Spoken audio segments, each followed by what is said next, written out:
উন্নত চিকিৎসা ও পুনর্বাসনের দাবিতে মাঝে মধ্যেই রাস্তায় নেমে আসছেন জুলাই বিপ্লবে আহতরা। দাবি আদায়ে এবার রাজধানীর তেজগাঁওয়ে প্রধান উপদেষ্টার কার্যালয়ের সামনে অবস্থান নিয়েছেন তারা। জুলাই বিপ্লবে শহীদ ও আহতদের ক্যাটাগরি ভেদে এককালীন অর্থ প্রদান, উন্নত চিকিৎসা ও মাসিক ভাতা দেওয়ার দাবিতে এই আন্দোলন চালিয়ে যাওয়ার ঘোষণা দেন জুলাই যোদ্ধারা। আমরা এই বৈষম্য চাই না। আমাদের দাবি হচ্ছে দুইটা ক্যাটাগরি, এ এবং বি। যারা কর্মে অক্ষম, যারা চোখ হারিয়েছে, হাত হারিয়েছে এবং অভ্যন্তরীণভাবে তাদের যে বডি পার্টস হারিয়েছে, তারা থাকবে এই ক্যাটাগরিতে। এবং যারা সুস্থ হয়ে গেছে এবং কিছুদিনের মধ্যে সুস্থ হয়ে স্বাভাবিক জীবনে ফিরে যাবে, তারা থাকবে বি ক্যাটাগরিতে। যতক্ষণ পর্যন্ত আমাদের দাবি পূর্ণ না করবে ততক্ষণ পর্যন্ত আমরা এখানে অবস্থান করব। এর থেকে আমরা বিন্দুমাত্র সরব না। এমন প্রেক্ষাপটে বৃহস্পতিবার সন্ধ্যায় রাজধানীর ফরেন সার্ভিস একাডেমিতে সংবাদ সম্মেলনের আয়োজন করে প্রধান উপদেষ্টার প্রেস উইং। প্রেস সচিব শফিকুল আলম জানান, জুলাই বিপ্লবে শহীদ পরিবারকে এককালীন ৩০ লাখ টাকা ও প্রতি মাসে ২০,০০০ টাকা করে ভাতা দেওয়ার সিদ্ধান্ত নিয়েছে সরকার।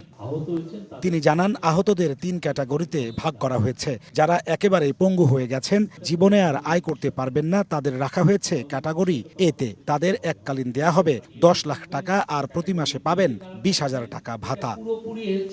বি ক্যাটাগরিতে যারা আছেন তারা এককালীন পাবেন ৫ লাখ টাকা আর প্রতি মাসে দেয়া হবে ১৫,০০০ টাকা করে। সি ক্যাটাগরিতে যারা আছেন তারা এককালীন ৩ লাখ টাকা আর প্রতি মাসে ভাতা পাবেন ১০,০০০ টাকা। তারা ক্যাটাগরি এতে থাকবেন, ক্যাটাগরি বিতে কারা থাকবেন, এটা পুরোপুরি হচ্ছে মেডিকেল বোর্ড দ্বারা এটা এই ডিসিশনটা এসছে।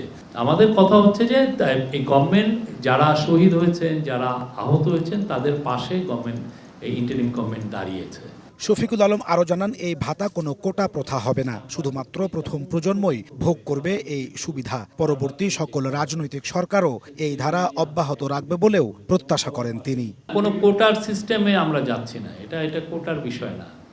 আর এটা এমন যে জেনারেশন আফটার জেনারেশন সেটাও না। জুলাইয়ের যে গণ অভ্যুত্থান, এটা তো জাতির একটা মহৎ আন্দোলন, এটা তো সবাই ধারণ করেন। বাংলাদেশের সমস্ত পার্টি এই কাছেই এরা জুলাই যোদ্ধা, জুলাইয়ের বীর, জুলাইয়ের শহীদ। তো আমরা মনে করি যতদিন বাংলাদেশ থাকবে জুলাই যোদ্ধাদেরকে কেউ ভুলবে না। আগামী মার্চ থেকেই ভাতা দেওয়া শুরু হবে বলেও জানানো হয় সংবাদ সম্মেলনে। নাজমুস সালিহি, সময় সংবাদ, ঢাকা।